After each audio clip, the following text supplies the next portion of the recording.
Bonjour et bienvenue dans une nouvelle vidéo.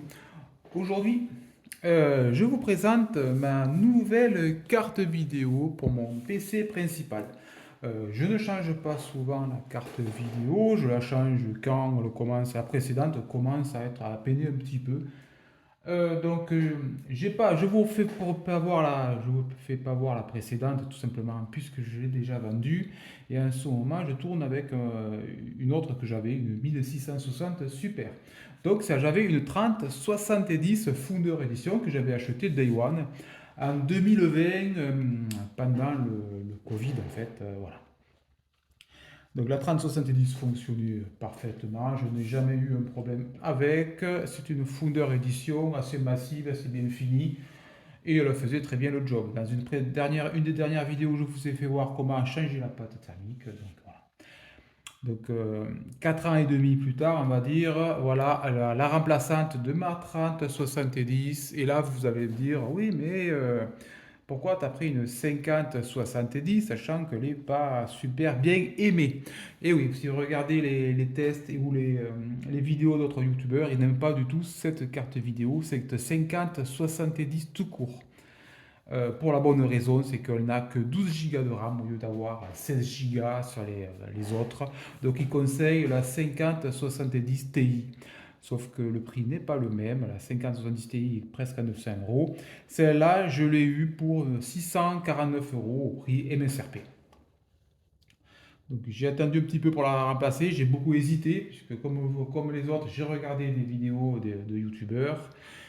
Et au final, j'ai craqué pour cette 50-70. Oui, j'aurais pu prendre une 90-70 de chez AMD, puisqu'elle est plus performante en gaming. Sauf que mon PC, c'est mon PC principal, je ne fais pas que du gaming. Pour faire autre chose que du gaming, elle a des petits avantages comme le fabuleux NVENC. Pour ceux qui font du montage vidéo, ils savent très bien ce que c'est cette accélération hardware de la compression des vidéos. Et sans NVENC, c'est horrible.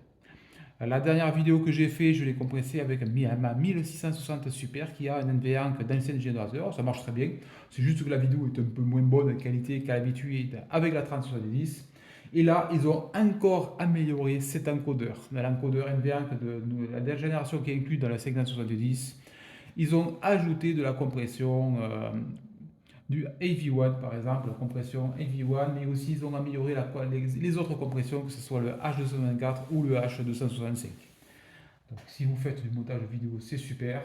Et bien entendu, si vous faites un petit peu de 3D, ce que je fais aussi, elle est super aussi, puisqu'elle est plus performante que son équivalent de chez AMD pour faire en gros, autre chose que du gaming. Voilà. Et bien voilà, par contre, est-ce que pour le gaming, elle va s'en sortir? Euh, Elle n'est pas beaucoup plus performante que celle que le remplace. Je vous le dis tout de suite. Il faut savoir que, bon, il y a eu la 3070, 4070, et après ils ont fait un petit upgrade qui était énorme sur la 4070, qui s'est appelé 4070 Super. Je ne sais pas ce qu'il aura pris, mais la différence entre la 4070 et la 4070 Super, et c'est dur à dire, a fait un bond énorme entre les deux versions.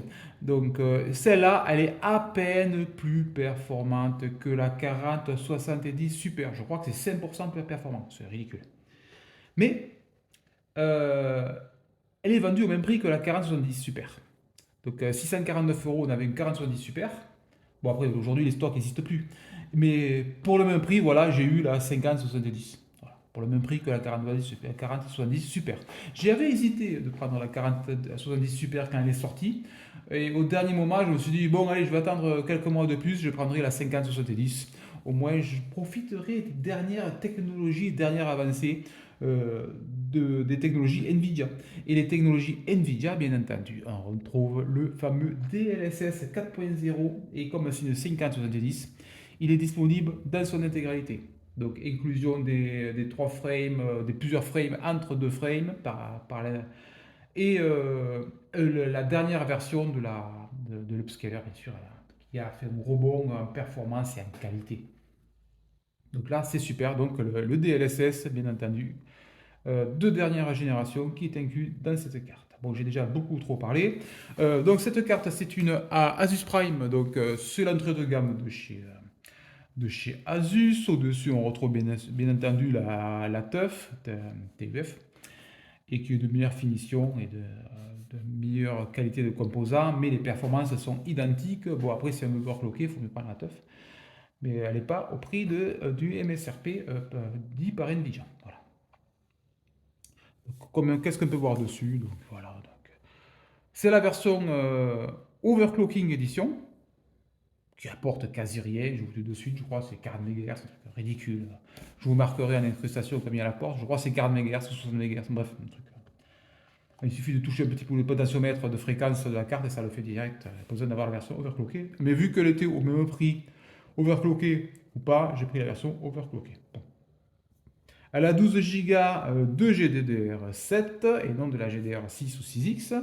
Et cette carte, malgré qu'elle soit en 192 bits, est plus rapide que ma 3070 en 256 bits, puisque la 3070 avait 8 Go de GDDR6. Comme quoi, ça a l'avantage d'avoir de la GDDR7, c'est que je gagne 200 gigaoctets par seconde de bande passante environ. Grâce à la DDR7, pourtant, le bus et mémoire est moins large. Voilà. Pour rappel, plus il y a de largeur de bus, 192, 256 bits, c'est équivalent à une autoroute. Plus il y a de voies, plus on encaisse de chaque voiture, ça fait une donnée. Plus il y a plus il y a de bits, plus il y a de vitesse, de largeur de voie, plus ça va vite. Ça paraît logique, puisqu'on a plus de données. Sauf que grâce à GDDR7, ça monte plus en fréquence, ça encaisse plus de débit, voilà, bref. C'est que des avantages d'avoir de la GDDR7. Donc cette Prime, qu'est-ce qu'il y a écrit? Je tourne un peu le truc, je tourne de l'autre côté. Qu'est-ce qu'ils disent sur la boîte? C'est bizarre, on dirait que c'est un autocollant qui a été collé par-dessus, mais non, non, je sais pas, c'est bizarre. Bon voilà, bon, là c'est marketing, blablabla, on s'en fout. Allez, on passe au truc intéressant. Tiens, il y a 3 ans de garantie, je viens de voir ça. Hop, je l'enlève et je vous récupère la carte qui est là. Hop, un gros bébé. J'ai pas encore enlevé les autocollants, donc je vais les enlever avec vous. Hop, il y en a un peu de partout.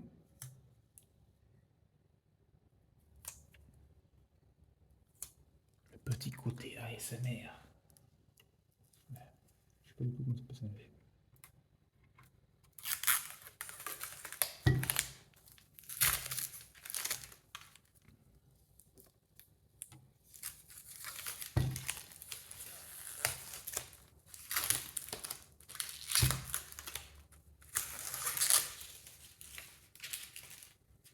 Voilà.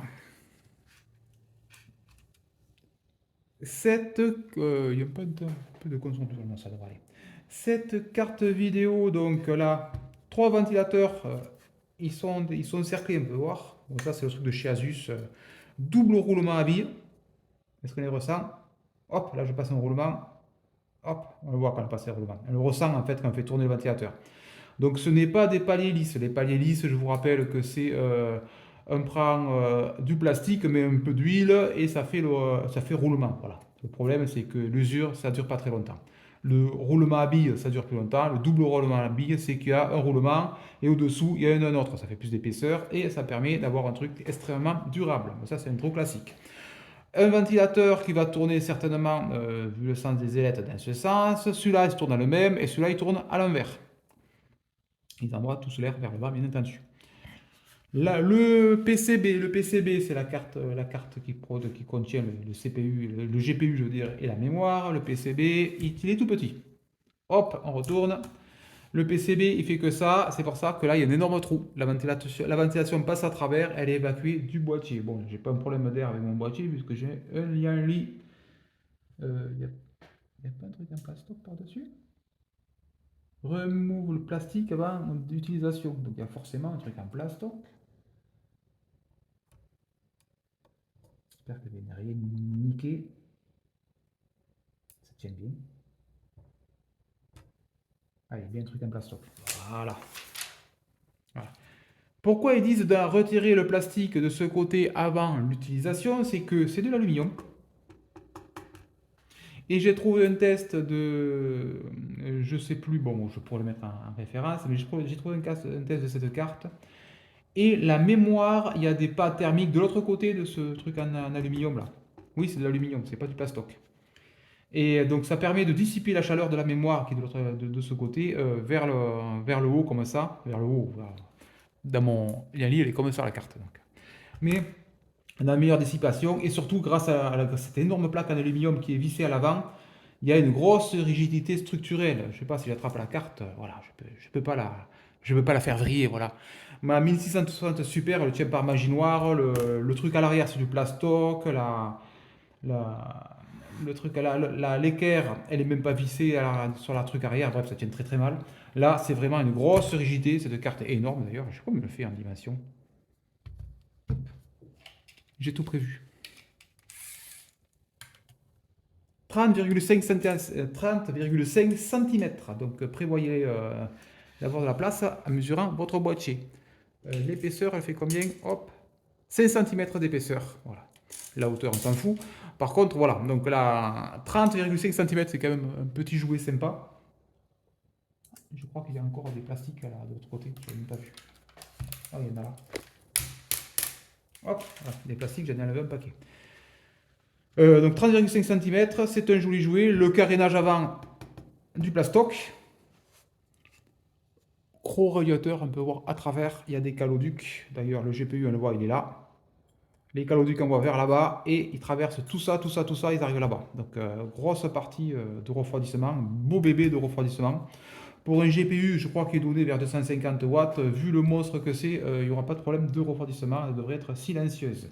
En parlant de silencieux, on le voit en replan là, là où il y a mon pouce, il y a un interrupteur. Performance quiète, c'est pas la performance de la carte vidéo, c'est la performance des ventilateurs. Donc c'est performance, il tourne plus rapidement, ou silence. Voilà, moi je l'ai mis en silence, j'aime bien le silence. Et la carte vidéo, de toute façon, elle chauffera pas moins que dans un PC traditionnel, puisque c'est, comme je vous l'ai déjà dit tout à l'heure, c'est un Yali Sub 01. La carte vidéo, elle prend son air frais à l'avant du boîtier et l'air frais est attrapé et l'air chaud est attrapé et jeté derrière le PC et ne va pas dans le CPU. Donc c'est le boîtier est conçu pour ne pas chauffer les cartes vidéo ni le CPU. Voilà. Donc là, j'ai mis inquiète donc pour être silencieux. Le connecteur, bon, c'est les connecteurs de Nvidia. L'adaptateur 2x8 pins vers PW12 là, est fourni avec. Donc si vous avez une alim d'ancienne génération et que vous avez deux ports 8 pins de libre, de disponible, vous pouvez l'utiliser. Attention, ne mettez pas la version splittée. Votre câble sort de l'alimentation, il y a un connecteur 8 pins et quelques centimètres repliqué dessus, il y a un autre connecteur 8 pins. Voilà, n'utilisez pas ce truc. Utilisez le deuxième connecteur si vous l'avez.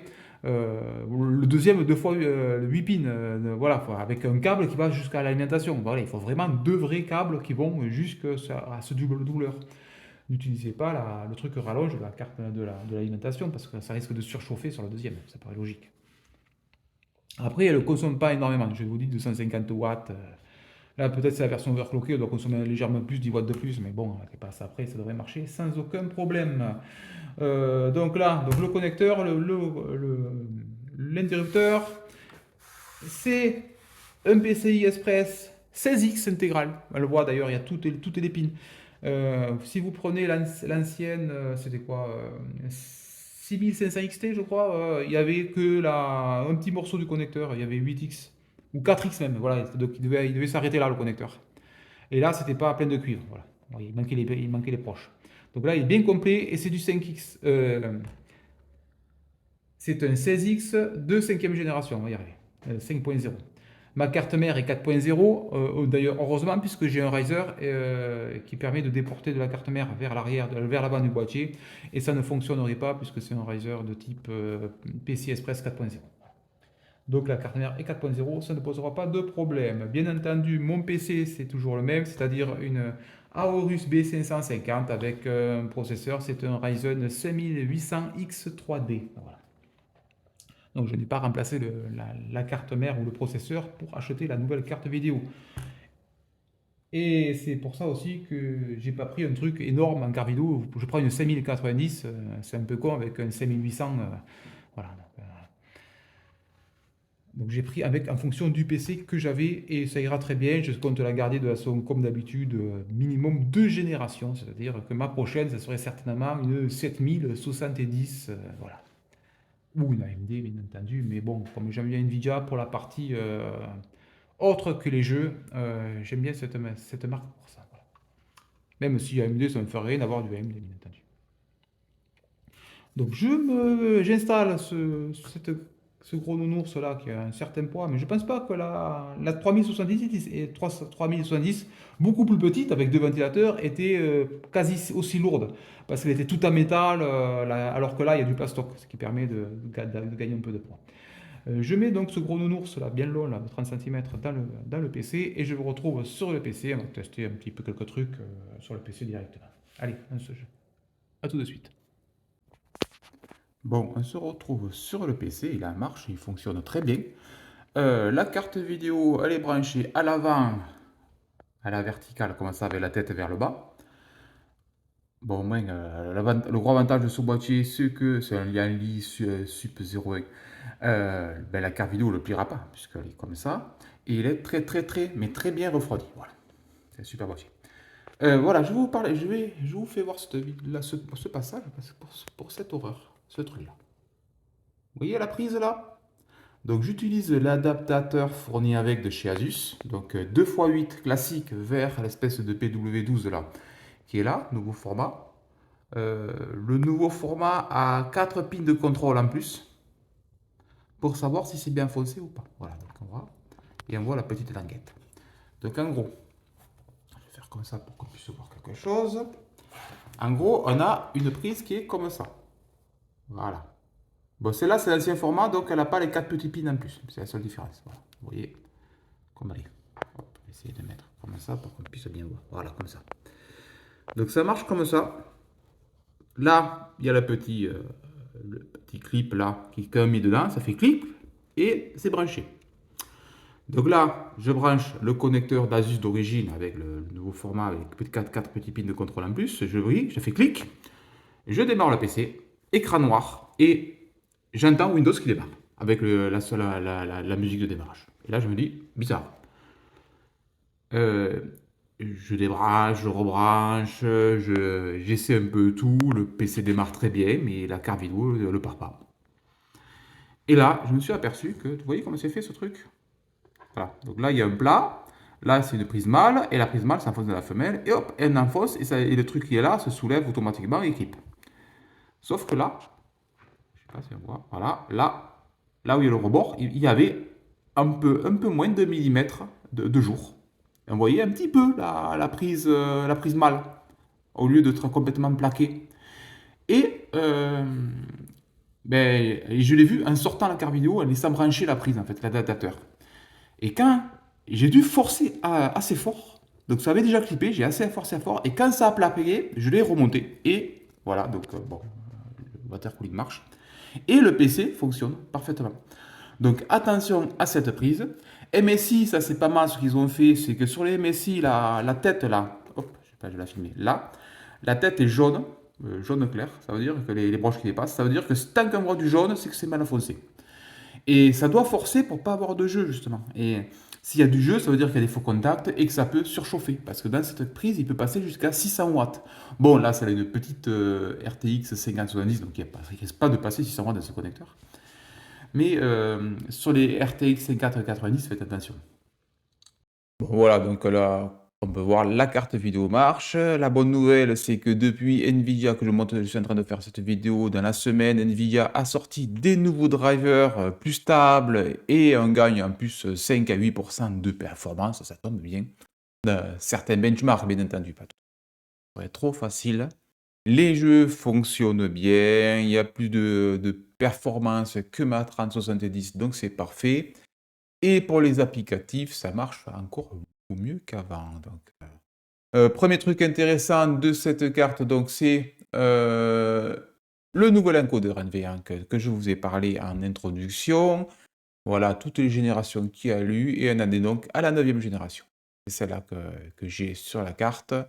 Elle accepte tout, donc tout ce qui est écrit dans l'entête là, c'est accepté, donc dont le AV1 qui était déjà accepté par les RTX 4000, parce qu'il y a la petite casque que j'ai, mais on passe en version supérieure, à la version 10 bits et on gère 3 périphes, c'est ça? 3, oui, c'est ça, 3 encodeurs simultanés.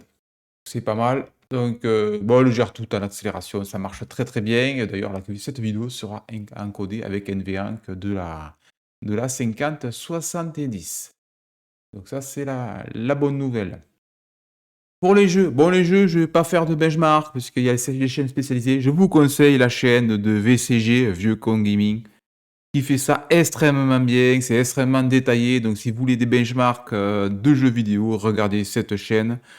Il explique ça très bien, c'est en français bien entendu, et il fait un très très bon job. Donc voilà, je laisse faire les pros du benchmark. Moi, j'ai juste fait un petit benchmark, voilà, que je vous fais voir à l'écran. C'est un petit Inspire ben, pas des marques, bien entendu. À la 22 600 points, la carte vidéo. Mon processeur, bien sûr, traîne la patte derrière, puisque c'est un truc d'ancienne de génération, mais qui suffit largement, puisque je joue en 1440p. Donc, si on joue, plus on baisse la résolution, plus la carte vidéo pour monter, a besoin de ressources CPU pour pouvoir monter en fréquence. Là, en gros, c'est la carte vidéo qui limite les performances du PC et non le CPU. Voilà. C'est pour ça, même avec un score tout faible de 11 000 par rapport aux 22 000, ça, l'écart semble gros. Mais dans ce cas-là, le CPU ne va pas brider la carte vidéo puisque je joue à 1440p. Attention, je ne dis pas ça que ça sera la même chose sur une 5090 qui est beaucoup, beaucoup plus performante que cette 5070. Mais pour une 5070, ce 5800X3D suffit largement. Et je terminerai pour un petit test. Voilà. J'ai donc l'AMA 3.2 de charger. Bon, il fonctionne. On peut faire une opération. Hop, faut cliquer pour répondre. Voilà, ça charge le modèle. Et on fait par exemple, fais-moi une fonction de calcul du simplex en PHP. Voilà. Et là, on voit à la vitesse qui débite les lignes, c'est un truc de fou. On voit que la carte vidéo a non seulement le modèle il rentre intégralement, mais c'est un petit modèle que j'ai mis, c'est un 4 milliards de paramètres, je crois, un truc comme ça. Avec le Llama 3.2, donc le 4.0 qui vient de sortir n'est pas encore disponible en open source, normal. Le 3.2, donc il est très 3.2, c'est vraiment ce Llama 3.2, c'est ce qui fait un modèle d'IA, ce qui est de plus pertinent, un peu un modèle léger, je parle, parce qu'un gros modèle, bien sûr, c'est pas pertinent, mais ça fonctionne bien. Et surtout, on profite des quasi 1000 tops de teraops de puissance et d'intelligence artificielle de la carte vidéo. Et oui, ils n'ont pas énormément fait progresser tout ce qui est jeux vidéo. Par contre, ils ont tout misé sur l'intelligence artificielle. De mémoire, je vous dis ça. Ma 3070 avec 100 teraops, qui est déjà pas mal et ça marchait bien.